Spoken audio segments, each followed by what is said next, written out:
Bonjour, je m'appelle Patrick Martin, je suis serviteur de Jésus-Christ. J'essaye d'être un disciple le mieux que je peux. Et j'ai décidé d'ouvrir cette petite chaîne YouTube afin d'y partager des témoignages, des enseignements, des exhortations, tout ce qui pourra venir.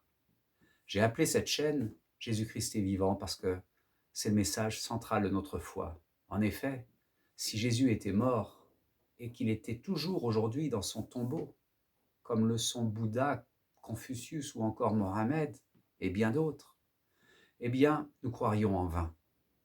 Mais il est vivant, assis à la droite du Père dans les lieux célestes, et c'est ce qui nous permet d'avoir une relation personnelle avec lui aujourd'hui. Alors, première vidéo, je vais vous faire un petit témoignage de ma conversion.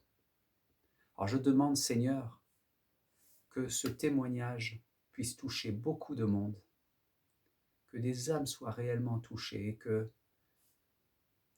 vous soyez amenés à Christ par ce témoignage. Amen.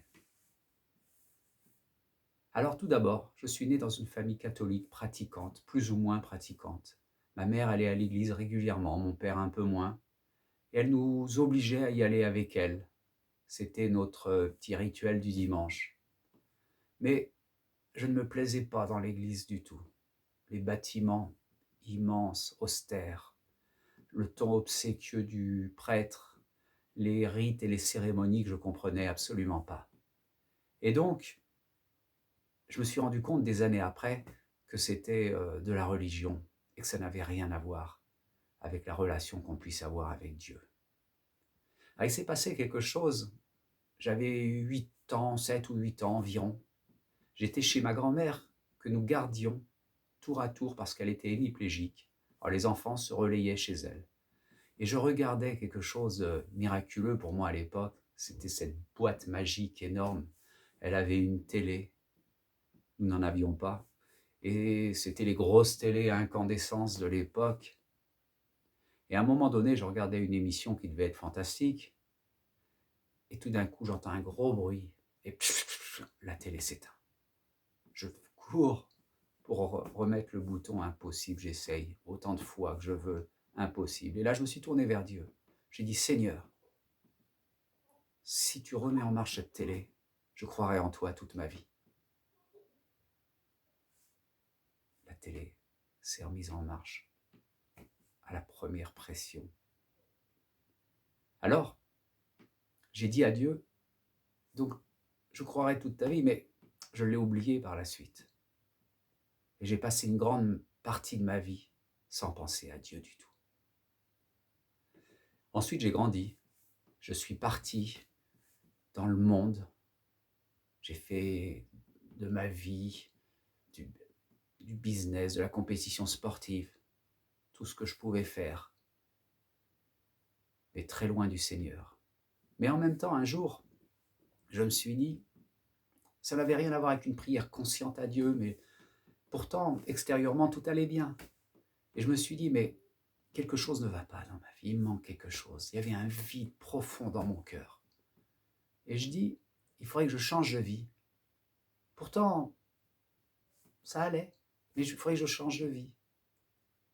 Mais tout va trop bien pour ça. Je me suis formulé cette prière. Ah, ne jamais faire ça. Ne jamais demander des choses à Dieu si on ne veut pas que ça se réalise. Et qu'est-ce qui s'est passé en quelques semaines? Je ne gagnais plus une compétition, je vivais de ça. Mes affaires allaient de plus en plus mal. Ma femme a voulu divorcer, on est arrivé au divorce. Et tout ça en quelques semaines. Et il a fallu à la suite de ça que je parte au Sénégal, parce que mes parents avaient une petite maison de vacances là-bas, pour me requinquer, pour me remettre en forme pendant quelques semaines, quelques mois. Parce que j'ai terminé, j'étais dépressif également, très dépressif, suite à ça. Et je n'ai absolument pas vu à cette époque-là la bénédiction de Dieu, ni l'action de Dieu dans ma vie. Je ne voyais qu'un immense malheur arriver sur ma vie. Je n'ai compris que des années plus tard que c'était une réponse à ma prière et que Dieu m'exauçait en me disant oui, tu as besoin de changer de vie, je vais te faire changer de vie. Et au Sénégal, j'ai rencontré Nadine, ma femme, avec qui nous avons maintenant 4 enfants. C'était il y a environ 17 ans. Et donc, nous nous sommes mariés, mais avons continué à vivre dans le monde. Alors je l'ai rencontré d'ailleurs d'une façon très bizarre, si on peut dire, pour moi à l'époque, qui n'était pas croyant. Je n'allais jamais en boîte, j'avais horreur de ça, en boîte de nuit. Et des amis, me faisant un petit peu de pression, m'ont convaincu d'y aller. Pour la première fois depuis des mois, voire des années. Et j'arrive en boîte, j'entends une voix qui me parle. Regarde cette fille-là, c'est ta femme.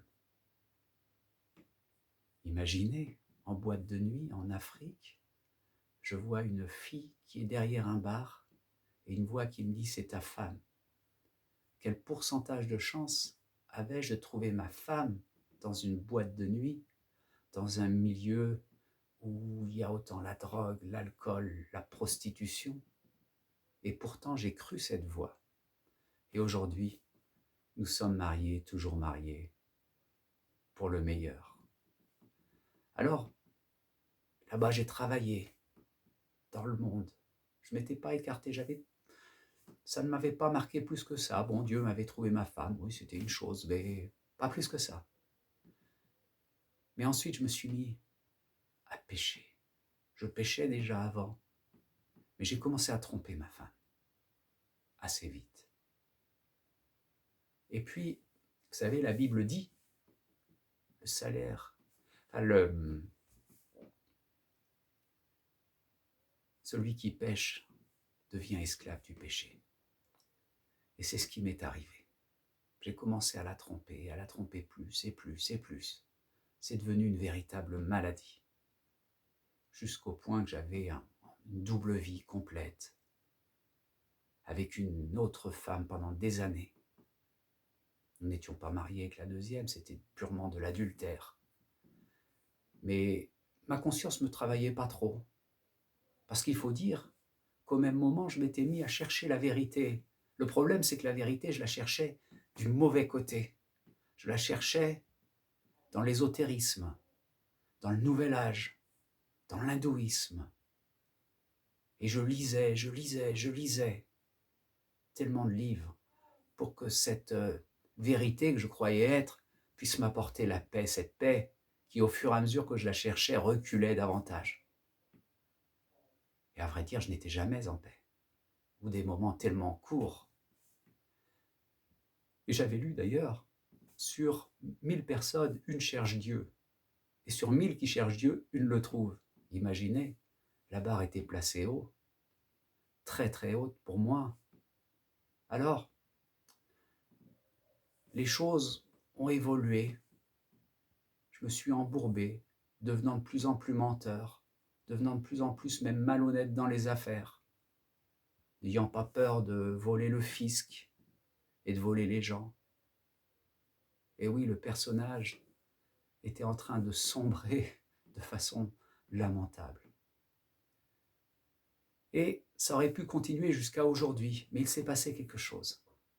À un moment donné, j'avais une petite entreprise de construction et un de mes employés s'est blessé très gravement à la main, sur une machine, une scie,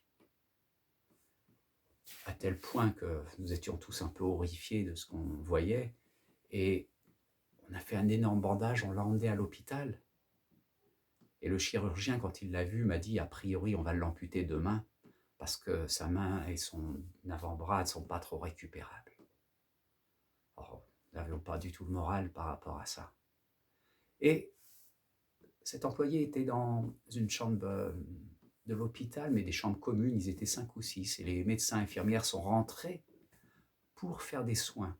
Alors bien sûr, on est sortis, et je faisais les 100 pas dans le couloir. Je marchais avec anxiété. Et qu'est-ce qui s'est passé tout d'un coup? J'ai entendu un cri affreux, strident, terrible. Et j'ai été pris de panique, et j'ai commencé à courir dans le couloir pour me sauver, pour partir de l'hôpital. Et de façon irrésistible. Et tout d'un coup, une voix, la même voix qui m'avait parlé, qui m'avait dit « C'est ta femme », m'a de nouveau parlé et m'a dit « Arrête, ne fuis pas ». Et je me suis retrouvé bloqué net, comme paralysé, juste dans l'axe de la chambre d'où provenait le cri. Et les gens me croisaient, je pleurais abondamment. Ils me croisaient tous et me regardaient de façon un peu pathétique, mais je me demande même s'ils entendaient le cri. Et la voix a continué de me parler. Elle m'a dit « Tu n'aimes pas ça ?» Avec la tête, je bougeais en pleurant, en disant « Non, c'est la seule chose que je pouvais faire. » Elle m'a répété cette voix « Tu n'aimes pas ça ?» Et j'ai compris tout de suite. J'ai compris le message que Dieu m'envoyait à cet instant. Il me montrait juste un tout petit aperçu des cris de l'enfer et des tourments de l'enfer. Et le message c'était, si tu ne changes pas de vie, c'est là que tu vas terminer. Alors les choses ont duré peut-être quelques minutes, je ne sais pas, je ne me rends pas compte. Mais ensuite, quelques dizaines de minutes après, le blessé est sorti de la pièce avec un énorme bandage sur le bras. Et spontanément, sans rien y connaître, sans avoir jamais ouvert une Bible, je lui ai mis les mains, je lui ai d'abord demandé, je lui ai dit, est-ce que je peux prier pour toi au nom de Jésus? Il m'a dit oui, il était musulman. Et contrairement à mon attente, il m'a dit oui. J'ai mis les mains sur le bras, sur le gros paquet. J'ai prié. Il ne s'est rien passé. Mais 3 mois après, ce garçon était de nouveau sur les charpentes avec ses 2 mains. Et je rends grâce à Dieu pour ça. Ensuite, quand je suis rentré, de façon très curieuse, j'ai ouvert la Bible et je suis tombé sur un passage dans Marc au chapitre 16, à la fin du chapitre, où il est dit « Voici les signes qui accompagneront ceux qui auront cru. » Et dans ces signes, il est dit « Ils imposeront les mains aux malades et ils seront guéris. » Et j'étais en train de découvrir que la Bible disait la vérité, et plus que ça, que la Bible était la vérité. À partir de ce moment-là, il y a eu un déclic. Le Saint-Esprit a commencé à me travailler, notamment par rapport à mon péché. Il me criait, ma conscience me criait tous les jours, coupable, coupable. J'avais mal au ventre en permanence, j'étais angoissé, tellement angoissé que je voulais mourir. Et ma femme était paniquée, car elle ne savait pas ce que je faisais, elle ne connaissait pas mon péché, même si par intuition, elle se doutait que je lui cachais des choses très importantes. Mais elle croyait, elle attribuait ça à mon travail, au souci du travail. Mais ce n'était pas du tout ça. C'était ma conscience qui était en train de me torturer par rapport à ce que je faisais. Et je ne pouvais pas sortir du péché. Alors qu'est-ce qui s'est passé? Je me suis tourné vers Dieu, ce Dieu que j'avais laissé de côté tellement longtemps. Je lui ai parlé, je lui ai dit, Seigneur, si tu es vivant, tu vois ces 2 femmes. J'avais donc une relation adultère depuis des années avec une autre femme et je ne pouvais pas m'en défaire. J'avais essayé, c'était impossible. Peut-être que la sorcellerie africaine y était également un petit peu pour quelque chose, mais ça ne m'excuse nullement. Et donc, j'étais bloqué dans ces 2 relations et je dis au Seigneur, redonne à chacune de ces femmes sa juste place dans ma vie. Qu'est-ce qui s'est passé? Au bout de quelques semaines, tout était réglé. Je n'ai plus vu cette femme du tout. Et l'amour entre Nadine et moi a commencé à reprendre sa juste dimension, telle que nous étions au début, et même sans doute bien davantage. Alors, à ce moment-là, Dieu commençait à nous travailler réellement au niveau de notre cœur. Et nous avons commencé à regarder quelques émissions sur YouTube, des scatologies, enfin, peu d'émissions, mais quelques-unes. Et je me souviens, au bout de quelques émissions un soir, nous avons été convaincus de péché, tous les 2 en même temps. Pourtant, Nadine était catholique. Elle croyait déjà en Dieu, elle croyait en Jésus. Mais elle croyait aussi en la Vierge. et elle faisait des prières de rosaire, de chapelet toute la journée. Elle était très pratiquante, mais également à sa façon dans l'erreur. Et donc, ce qui s'est passé, c'est que nous nous sommes retrouvés donc ce fameux soir, l'un en face de l'autre, et je lui dis, Nadine, si on meurt maintenant, on est foutu. J'étais percé au cœur, et elle aussi. Dieu nous a convaincus de péché, et nous sommes repentis. Nous avons demandé pardon pour nos péchés.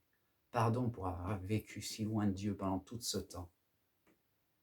Et ensuite, Dieu, le Saint-Esprit nous a fait comprendre qu'il fallait nous faire baptiser. Alors nous avons cherché un petit peu parce que nous étions en Afrique, dans un endroit où il n'y avait pas de pasteur. Enfin, il y en avait un qui avait la réputation d'être un sorcier. Et sinon, il y avait des prêtres, des animistes, des musulmans avec des marabouts, des imams. Mais pas des gens pour nous baptiser et pas de frères ou sœurs nés de nouveau qu'on pouvait connaître. Saint-Esprit nous a guidés. On est partis jusqu'à la plage, ensemble. J'ai baptisé ma femme et elle m'a baptisé ensuite, dans le nom de Jésus. Le même jour, Nadine a reçu le Saint-Esprit.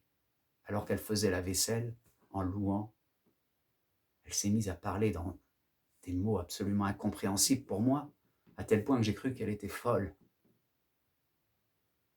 Et en ce qui me concerne, j'ai parlé en langue plus tard, par l'imposition des mains d'un frère, quelques semaines après ça. Mais les raisonnements humains ont commencé à reprendre leur place, et je me suis dit, mais est-ce que notre baptême est un vrai baptême?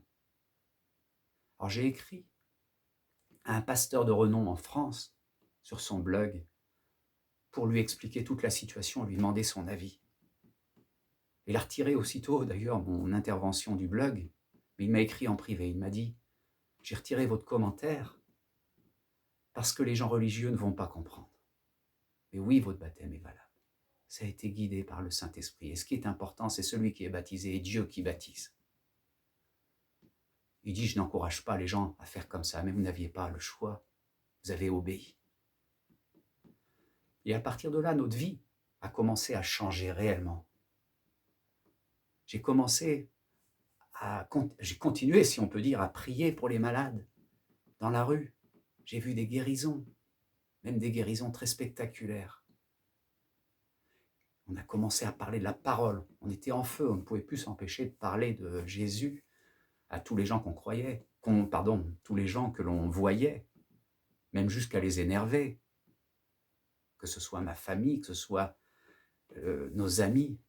Et d'ailleurs, le vide s'est fait autour de nous très très vite, car nous avons été catégorisés un peu comme des fous, il faut le dire. Mais à cette période-là, on a commencé à vouloir réfléchir comment faire pour servir Dieu. Et une fois de plus, on s'est planté. Mes affaires commençaient à aller un petit peu mieux, ça avait été dur au départ, et j'ai voulu refaire une nouvelle société en me disant avec de l'aisance, de l'argent, je servirais mieux le Seigneur. Également, on a commencé à construire une maison sur un beau terrain, en se disant comme ça on sera confortable, on n'aura pas de soucis, on servira le Seigneur. Mais ça a été tout le contraire. Je n'avais plus de temps pour le Seigneur, plus de temps pour prier, plus de temps pour guérir les malades, plus de temps pour prêcher l'Évangile. Et donc, notre feu a commencé à diminuer, tout doucement. Et nous avons décidé de jeûner. J'ai jeûné pendant 40 jours. Et au milieu de ces 40 jours, il s'est passé quelque chose de très curieux. J'ai reçu un rêve. Je n'avais jamais reçu de rêve de Dieu, en tout cas pas consciemment. Et ce rêve était très court. Dans ce rêve, je montais dans un énorme avion. Et au moment où j'arrivais en haut de la passerelle, l'hôtesse me faisait signe d'entrer dans le cockpit, et non pas avec les passagers. Et je me souviens, j'étais très mal à l'aise, l'avion volait ensuite, et je ne savais pas piloter, et j'étais avec le pilote dans l'avion, et nous partions vers Dakar. Le rêve s'arrête là, c'est tout. Mais le matin, j'ai eu le sentiment que ce rêve était important, et qu'il fallait que je raconte à ma femme. Je lui ai raconté. Et ensuite, je l'ai plus ou moins oublié, comme si ça n'était pas important. Au même temps, un homme m'a appelé de Dakar, la capitale, à 300 ou 400 km d'où on était. Et il m'a dit, je suis très malade. venez prier pour moi pour que je sois guéri. Il avait vu mon nom sur une carte de disciple de Jésus où je m'étais inscrit. Et donc, je lui ai dit, écoutez, je ne peux pas venir tout de suite, c'est loin, c'est coûteux, je viendrai dans 3 ou 4 semaines, je dois y aller pour mon travail. Il m'a dit, d'accord, je patienterai. Quand je suis arrivé à Dakar, je l'ai appelé aussitôt. Je lui ai dit, écoutez, cet après-midi, j'ai un rendez-vous très important que je ne peux pas manquer, mais je viens ce soir vous voir pour prier pour vous. Il me dit, non, non, non, non, vous venez maintenant. Je priais le Seigneur pour qu'il m'envoie quelqu'un. Maintenant, je suis au plus mal. Alors, j'étais très mal à l'aise. Travail, le Seigneur, j'ai choisi le Seigneur et je suis parti le voir. J'ai prié pour lui, il a été guéri complètement. Il a reçu le Saint-Esprit. Son père qui était sourd a entendu. Et on a passé l'après-midi à évangéliser une partie de la famille. Et le soir, quand je suis sorti de chez lui, il s'est passé quelque chose. Le monsieur du rendez-vous que j'avais loupé m'a appelé en me disant « Je ne comprends pas, de façon complètement bizarre, j'ai été retardé. Est-ce que vous pouvez encore venir me voir pour le rendez-vous » Et j'ai compris que Dieu était au contrôle. Quelques jours après, je suis rentré à la maison. Et quand je suis arrivé, ma femme, regardant mon téléphone, voit des photos. Elle me dit « Mais c'est quoi ces photos ? On dirait le cockpit d'un avion. » Et à ce moment-là, tout m'est revenu. Parce que quand je suis allé prendre l'avion pour partir à Dakar, au moment où je suis rentré dans cet avion, l'hôtesse m'a dit « Vous n'allez pas avec les passagers, vous allez dans le cockpit. » Et j'ai compris à ce moment-là que Dieu m'a montré plusieurs choses. Il m'a montré qu'il pouvait m'envoyer des rêves pour m'indiquer des choses. Il m'a montré que ce voyage à Dakar, c'était une œuvre prévue d'avance par lui. Et il me disait autre chose aussi par ce biais-là, c'est que je veux t'utiliser, je veux que tu travailles pour moi, mais tu n'as pas le temps. Tu es trop occupé par tes affaires, ton business, ta maison. Alors à ce moment-là, Nadine et moi avons pris des décisions très importantes. Nous avons vendu notre maison, en construction. Nous avons vendu notre voiture. Nous avons donné toutes nos machines aux employés, fermé brutalement les machines, parce que Dieu en même temps nous a montré à cette période que nous devions partir au Danemark. Mais où au Danemark? On ne connaissait personne. Mais nous avons par la foi obéi. Et nous avons préparé tout comme pour partir au Danemark. Et à ce moment-là, Dieu nous a montré une école au Danemark de disciples où nous pouvions aller nous faire former. Et nous sommes partis là-bas pendant plusieurs mois. Alors ensuite, bien sûr, notre vie était différente. Nous n'avions plus beaucoup d'argent, et nous n'avons toujours pas beaucoup d'argent aujourd'hui, mais nous avons du temps à consacrer au Seigneur, et du temps à consacrer aux autres, pour évangéliser, pour guérir les malades, pour chasser les démons, pour faire, en fin de compte, tout ce que Jésus nous ordonne de faire dans sa parole. Et aujourd'hui, nous essayons de continuer. Nous sommes des petits disciples, mais appelés à grandir comme chacun de vous. Alors, si j'ai un message ce soir à donner à toi, mon frère, ma sœur, qui peut te sentir sale, impossible à sauver, trop plein de péchés, ou des péchés trop graves, qui a une vie qui l'empêche de consacrer du temps au Seigneur.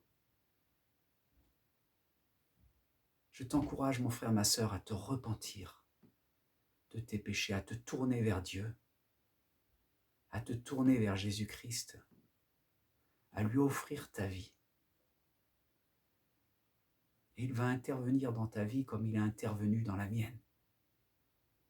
Ah non, pour moi, c'est pas possible, c'est trop tard, c'est foutu. Et non, ce sera foutu quand tu seras mort. Mais tant que tu es vivant, quel que soit ton âge, quelle que soit ta situation, tout est récupérable pour le Seigneur. Ce qui n'est pas possible aux hommes est possible à Dieu. Alors, tourne ton cœur vers le Seigneur.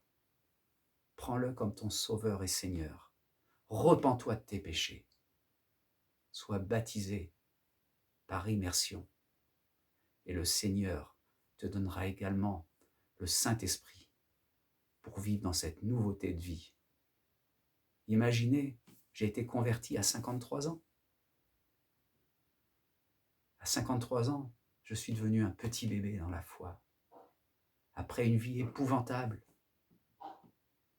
lamentable, je dirais plus qu'épouvantable, de bassesse, de péché, Dieu me redonne une opportunité d'être tout neuf et de pouvoir redémarrer comme si tout ça n'avait jamais existé.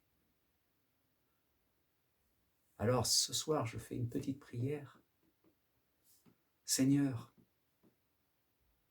je te demande de toucher le cœur des gens qui entendent ce message, ce témoignage, afin qu'ils se tournent vers toi et que tu puisses les secourir.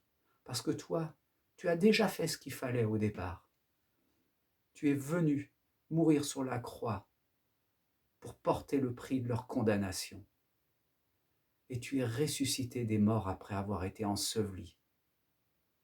Mais ce cadeau que tu as fait, il faut le saisir par la foi.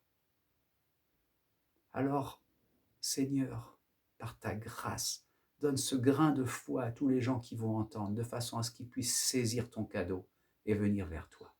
Merci Seigneur, dans le nom puissant de Jésus. Amen. Alors Seigneur, merci à vous qui avez écouté ce petit témoignage. J'espère qu'il va pouvoir aider certains. Et j'interviendrai pour des petits enseignements, des petites exhortations et d'autres témoignages. Merci, soyez bénis.